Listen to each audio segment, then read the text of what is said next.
Good day to all. We are the 3BPPO. First, I'm going to discuss to you the topic 2, childhood years in Calamba.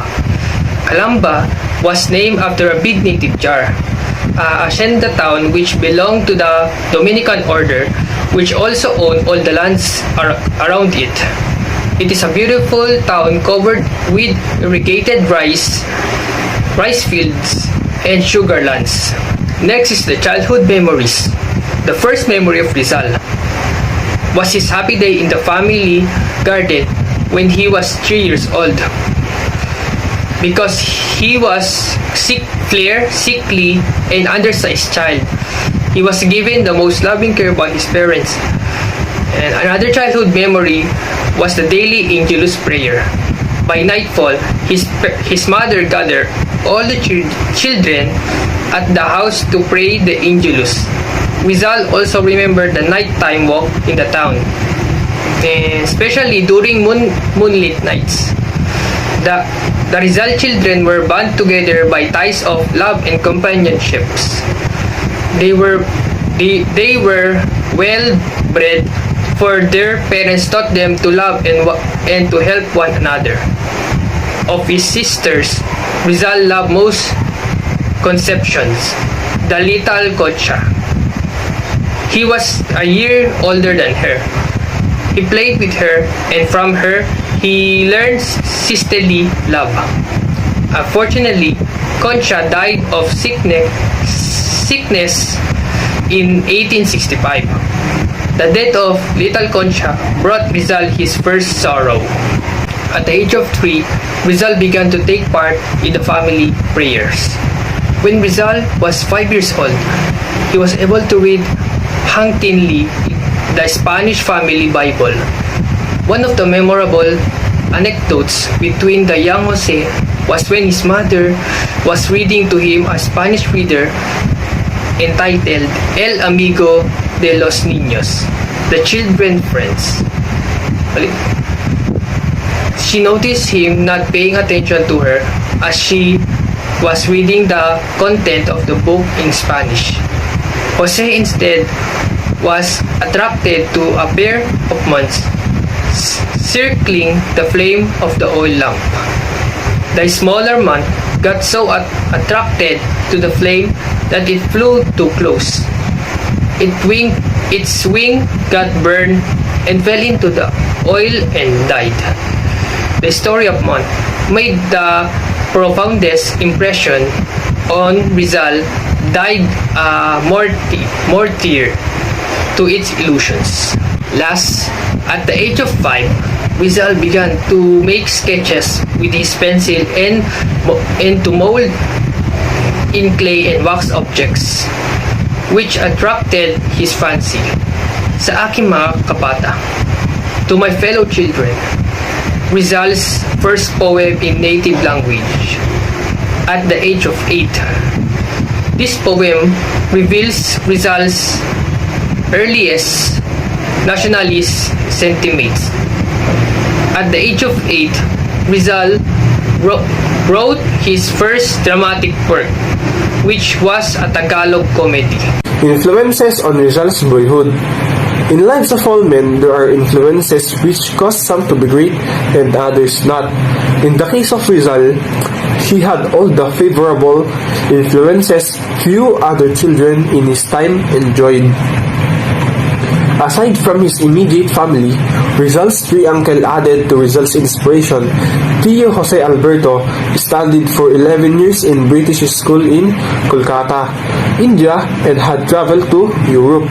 He inspired Rizal to develop his artistic ability. Tio Manuel, a husky and athletic man, encouraged Rizal to develop his frail body by means of physical exercise. Tio Gregorio, a book lover, intensified Rizal's voracious reading of good book. Father Leonzo Lopez, the old and learned parish priest of Calamba, fostered Rizal's love for scholarship and intellectual honesty. So, moving on to topic 3, early education in Calamba and Binyan. At the age of 3, Rizal was first taught by his mother, who was a remarkable woman of good character and fine culture. He learned from her the alphabet and the prayers. At this age, he demonstrated superior intelligence which induced his parents to hire tutors for him. Maestro Celestino, Rizal's first private tutor, and Maestro Lucas Padua, Rizal's second tutor. Later, Leon Monroy, a former classmate of Rizal's father, became Rizal's tutor that instructed Jose in Spanish and Latin. Unfortunately, he died 5 months later. On June 1869, Rizal left Calamba for Binyan, accompanied by Pasiano Maestro Justiano Aquino Cruz, was Rizal's teacher in a private school in Binyan. Jose was 9 years old at that time. The school was also the house of his teacher. Rizal described him as a tall, thin, long-necked man with a body slightly bent forward.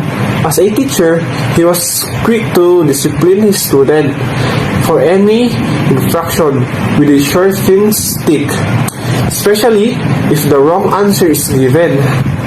This was the old system of education at the time. The infliction of pain was made to ensure that the student remembers the lesson. Jose became an outstanding student, surpassing his classmates in Spanish, Latin, and other subjects. He was also very popular that some of his classmates spread rumors to discredit him. Many times, he was punished for his alleged wrongdoings. The day was unusual when Rizal was not laid out on a bench and given 5 or 6 blows because of fighting. Rizal's daily life in Binyan were as follows: heard the 4 o'clock mass, then at 10 o'clock, went home at once and went at school at 2 and came out of 5. At the end of his schooling, Maestro Cristiano recommended that Jose should be sent to Manila. In December 1870, Rizal left Binyan after 1.5 years of schooling. He bade farewell to his school and his teacher. He also collected pebbles from the river as souvenirs, knowing that he will never return to Binyan. After the Christmas of that year, Don Francisco decided to send Jose to Manila to continue his studies. Martyrdom of Gomburza. Did you know that the name Gomburza is derived from the surnames of the 3 Filipino Catholic priests, Mariano Gomez, Jose Burgos, and Jacinto Zamora, who were executed by Garot on February 17, 1872 in Bagumbayan, Philippines by Spanish colonial authorities on charges of subversion arising from the 1872 Cavite Mutiny. Night of January 20, 1872, about 200 Filipino soldiers and workmen of the Cavite Arsenal under the leadership of La Madrid Filipino Sergeant rose in violent mutiny because of the abolition of their usual privileges, including exemption from tribute and polo forced labor by the reactionary Governor Rafael de Izquierdo. The Spanish authorities, in order to liquidate Fathers Mariano Gomez, Jose Burgos, and Jacinto Zamora, leaders of the secular movement, to Philippinize the Philippines parishes, and their supporters magnified the failed mutiny into a revolt for Philippine independence. On 20 January 1872, around 200 locally recruited colonial troops and laborers rose up in the belief that it would elevate to a national uprising. The mutiny was unsuccessful. Government soldiers executed many of the participants and began to crack down on burgeoning Philippines nationalist movement. The 3 priests incurred the hatred of the Spanish authorities for leading the campaign against the abusive Spanish friars and fighting for equal rights among priests.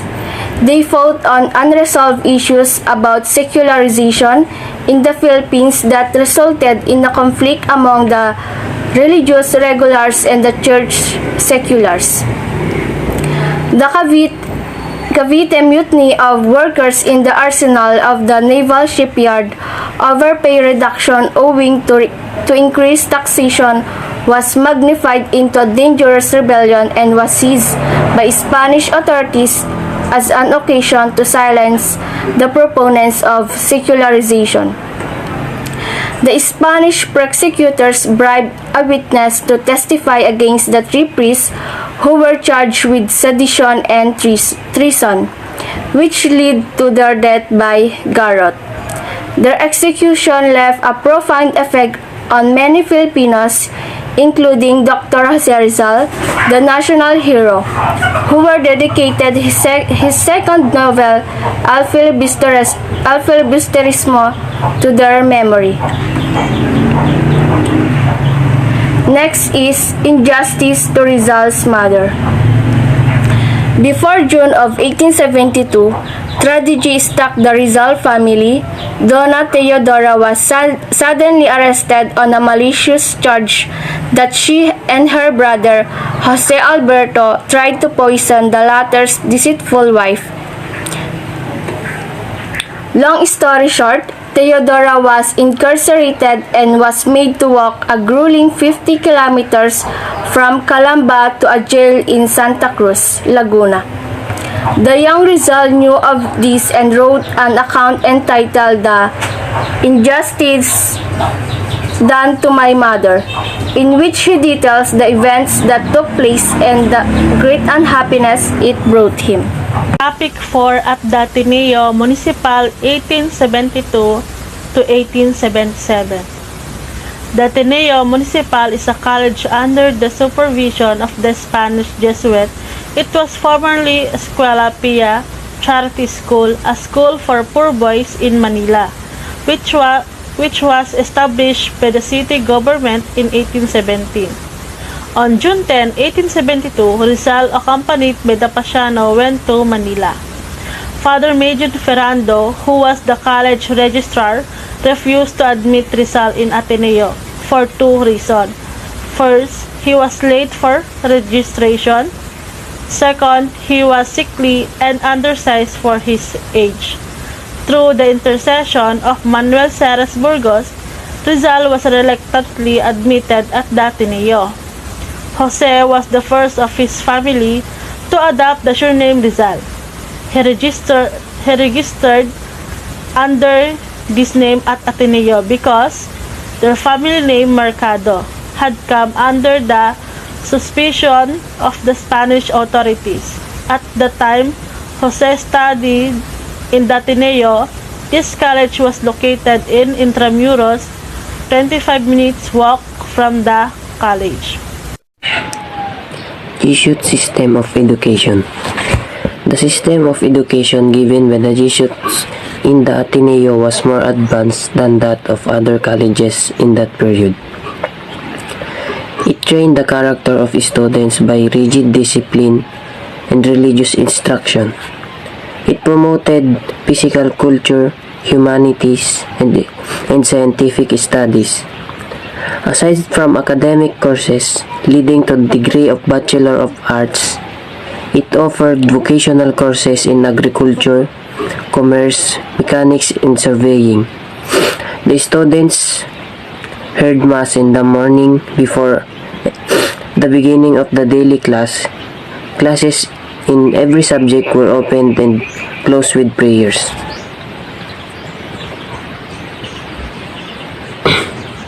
In Jesuit system of education, they trained students to be more disciplined and religious.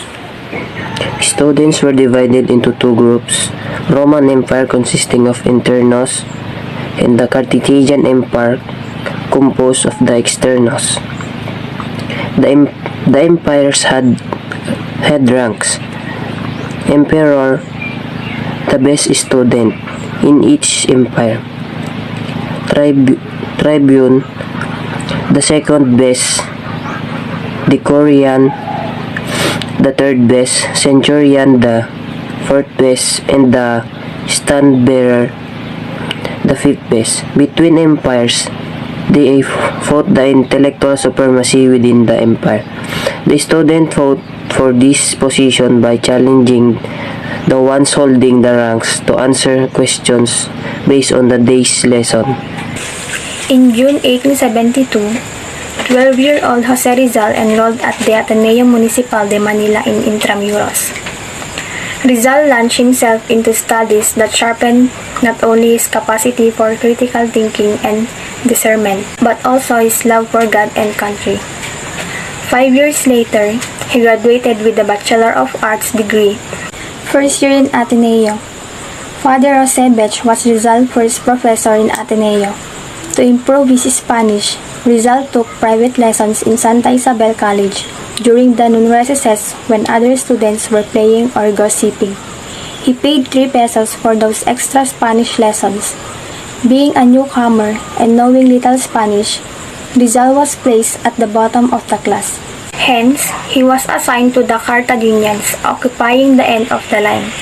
After the first week, the frail Calamba boy progressed rapidly. At the end of the month, he became emperor. He was the brightest pupil of the whole class, and he was awarded a prize. A religious picture, he was proud of it because it was the first prize he ever won at the Ateneo. In the second half of his year in the Ateneo, he did not try enough to retain his academic supremacy which he held during the first half of the term, because he resented some remarks of his professor. He placed second at the end of the year, although all his grades were still marked excellent. At the end of the school year in March 1873, Rizal returned to Calamba for his summer vacation. He did not enjoy his vacation because his mother was in prison. His sister Neneng brought him to Tanawan to cheer him up. Without telling his father, he went to Santa Cruz and visited his mother in prison. He told her of his brilliant grades at the Ateneo. She gladly embraced her favorite son. When the summer vacation ended, Rizal returned to Manila for his second-year term in Ateneo. Second year in Ateneo. Nothing unusual happened to Rizal during his second term in the Ateneo, except that he repented having neglected his studies the previous year. To regain his lost class leadership, he studied harder. Once more he became emperor. At the end of the school year, Rizal received excellent grades in all subjects and a gold medal. With such scholastic honors, he triumphantly returned to Calamba in March 1874 for the summer vacation. So here's the prophecy of mother's release. So Rizal lost no time in going to Santa Cruz in order to visit his mother in the provincial jail. So Rizal cheered up Doña Chodora's lonely heart with news of his scholastic triumphs in Ateneo, and with the funny tales about his professors and fellow students. His mother was very happy to know that her favorite child was making such a splendid progress in college. In the course of their conversation, Doña Chodora told her son of her dream. The previous night, Rizal, interpreting the dream, told her that she would be released from prison in 3 months' time. Barely 3 months passed, and suddenly, Doña Chodora was set free. By that time, Rizal was already in Manila attending his classes at the Ateneo. So that's the prophecy of Rizal's mother release. So here's the teenage interest in reading. It was during the summer vacation in 1874 in Calamba when Rizal began to take interest in reading romantic novels. As a normal teenager, he became interested in love stories and romantic tales. The Count of Monte Cristo by Alexander Dumas, the first favorite novel of Rizal, which made a deep impression on him. As a voracious reader, he read not only fiction but also non-fiction. The Universal History by Cesar Canto, Rizal persuaded his father to buy him this costly set of historical work that was a great aid in his studies and enabled him to win more prizes in the Ateneo. Later, Rizal read the book of Dr. Fyodor Jagor and he wrote Travels in the Philippines.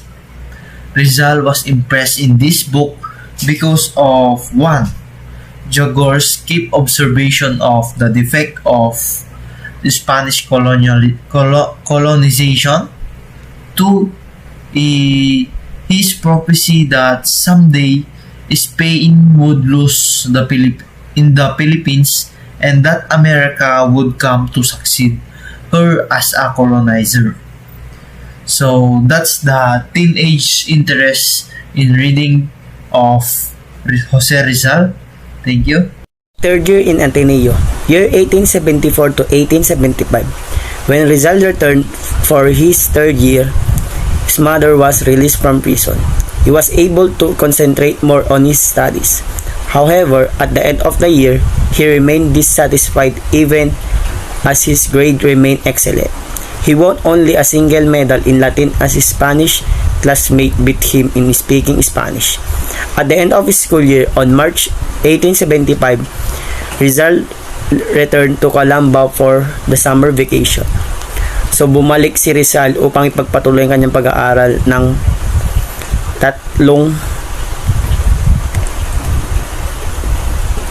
taon sa kolehiyo at mas lalo siyang nag-focus sa kanyang pag-aaral dahil nakawala na ang kanyang ina sa bilangguan.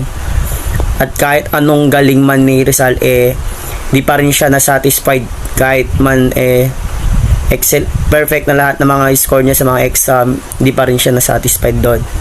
At sumali din si Rizal sa patimpalak na pananalita ng Espanyol at nanalo siya ng isang medal lang dahil natalo siya sa kanyang kaklase na Espanyol din.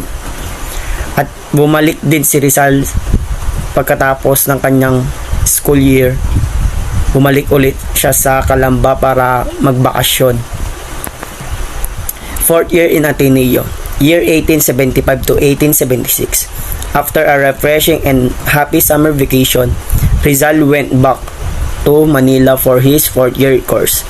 On June 16, 1875, he became an interno in the Ateneo.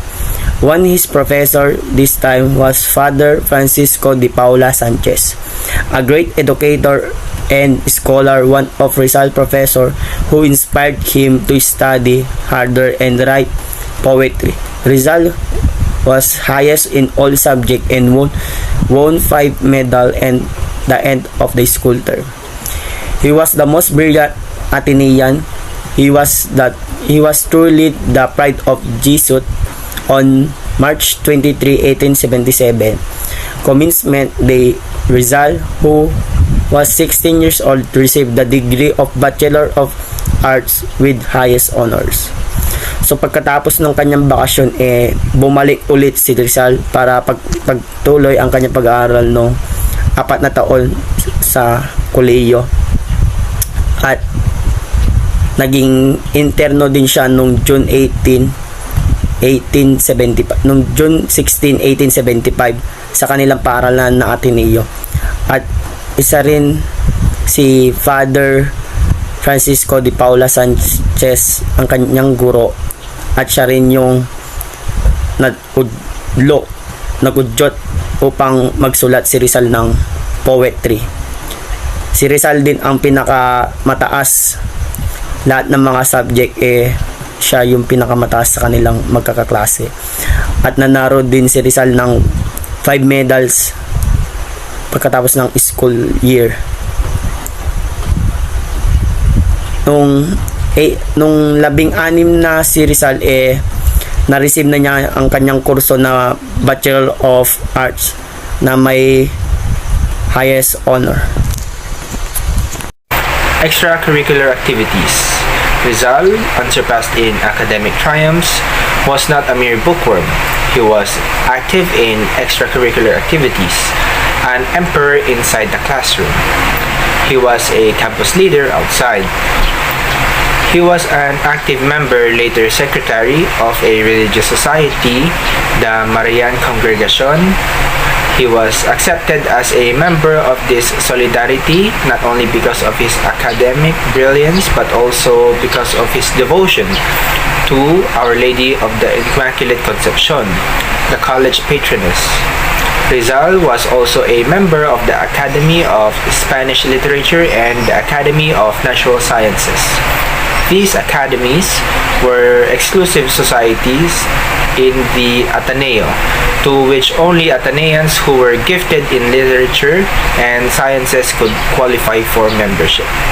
When it comes to poem, it was Donna Teodora who was first discovered the poetic genius of her son, and it was also she who first encouraged him to write the poems.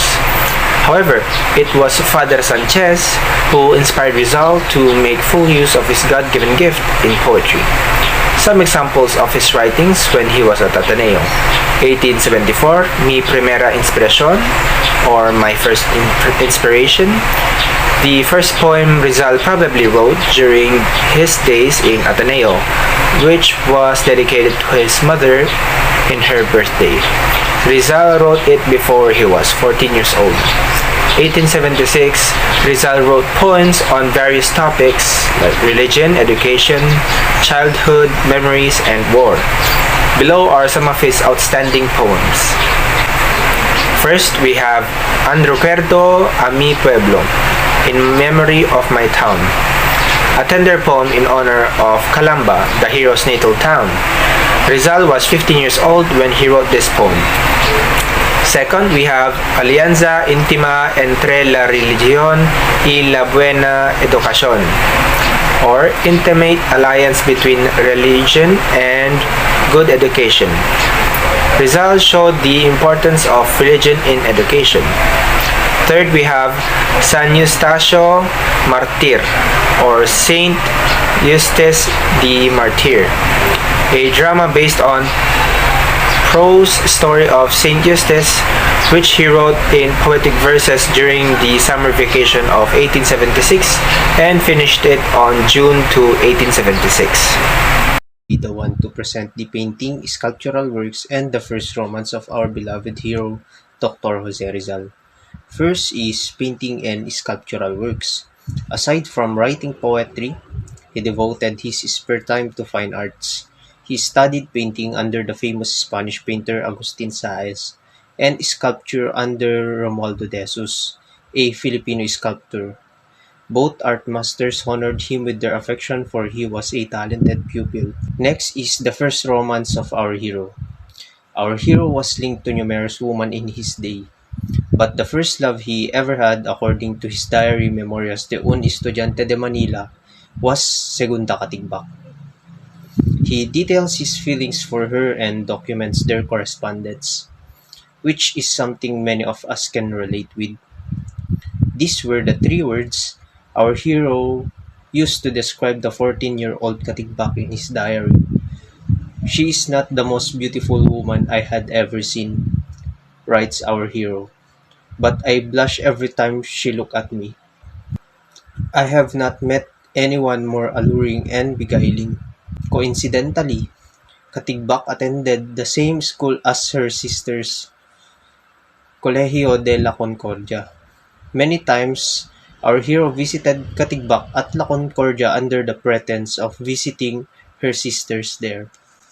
Despite the many times they rendezvous, our hero and Katigbak never became official, writes Ocampo. Our hero suspected the latter was already engaged, which was a mistake. He decided to stay away from Katigbak and made excuses for himself. In his youth, our hero was also naive about the qualities of real love, equating it with physical attractiveness and wealth. I shut my heart out to love, writes our hero in his diary. I'm not rich and I'm not handsome. I'm neither sophisticated nor attractive. Until I see more proof that she loves me, I will not commit to her or tell her that I love her. The relationship ended when Katigbak was instructed by her father to return to their family's province in Laguna. The last time they ever met was at a fiesta in Laguna, when our hero astride his horse rode up to Katigbak. She'd expected her to get down, talk and have a good time. However, our hero became immobile and speechless. I said nothing. All I did was take off my hat. He confessed in his diary. The same thing happens to me at the most trying times of my life.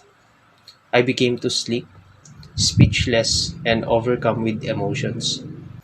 Our hero's first romance was ruined by his own shyness and reserves.